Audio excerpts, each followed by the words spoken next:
Okay, so we are continuing our discussion on the law of total expectations, and we are looking at some applications. Let's look at this problem. A jar has 9 fair coins and a one two-headed coin. So essentially, there are 10 coins in that jar. Choose a random coin and flip it 10 times. What is the expected number of heads? Right? So my random variable is number of heads. Right? Let me write it down. And think about this experiment. So the first level is that there are coins in a jar and I'll be picking up a coin, and the next level is that I'll be observing whether I get a heads or not, right? So essentially I'm interested in counting the number of heads. So I'm interested in the expectation of x, and because it is divided into two parts, my expectation is conditioned. My overall expectation is conditioned on the idea whether I picked up the fair coin or a two-headed coin, right? So I have a biased coin as well. So my overall expectation will depend on that, right? So I can break this down into the expectation that I get x given the number of heads, given that this is a fair coin, times the total probability. Okay, this is okay, times the total probability of getting a fair coin, right? Plus the expectation of getting a heads, given it's a two-headed coin or a biased, whatever you want to call it, times the probability of two-headed. Okay, right?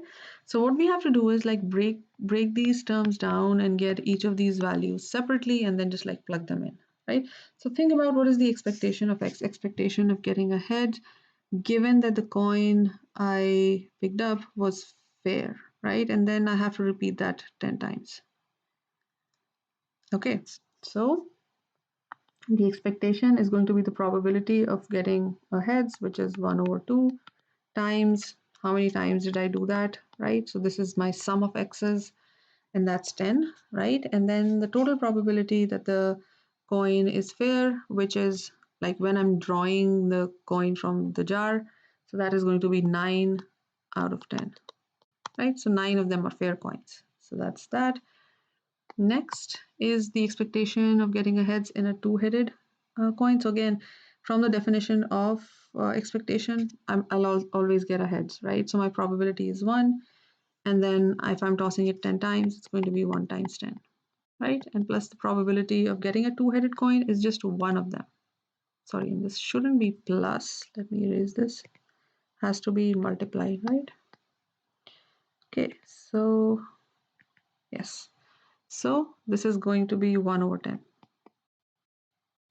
Right, and then this comes down to 5 times 9/10 plus 1, and this is almost equal to 5.5. Okay, so this is example 1. Let's look at another example that helps us calculate waiting time to success, right? And so this example actually gives us a general idea of a certain problem. So let's assume that x is the waiting time to some event that leads to success, right? So let me write down, and then this will be applicable to all such scenarios, all such problems. So x is the waiting time to success,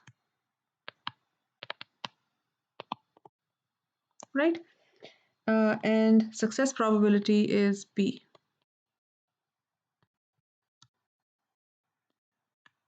So this is for some of those experiments. We have seen a few of them before, where you have to infinitely keep going until you succeed, right? So let's say I'm defining my success to be the occurrence of heads, and until and unless I get a heads while tossing a coin, I keep tossing that coin, right? So let's say the success probability is p. Okay, so now we have to compute the expectation of x by evaluating an infinite sum, which we've done a little while ago. Now I'm doing that again using the law of total probability. Sorry, the law of total expectation, right? So we can use the law of total expectation with two cases depending on the outcome of the first trial, right? So try to visualize that. With probability P, you succeed. Like let's say the first time you succeeded with probability P, and then the process ends, right? But if with probability 1 minus P you fail, then the process restarts. So let me actually visualize. This is my starting point, and this is somewhat what our outcome tree method looks like, right? So my probabilities to success is P, and then I just stop, right? But if due to anything I get 1 minus P, I have to keep repeating and the process restarts, right? So using this idea, I can calculate the probability of the waiting time to success by using the law of total expectation, right? So this, let me remind you, is expectation of X given success times the total probability of success, right? Plus the expectation of X given I failed, right? Times the total probability of failure. And that's it, right? So here, the expected value of X given success, P, and the total so if I succeeded, that's it, right? I just stop. So the probability of success is 1, right?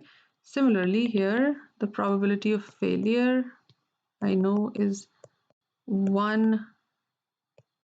Okay, no, sorry, I actually flipped it. The probability of success is P, and the expected value of X given S is 1. Sorry, I am sorry about this.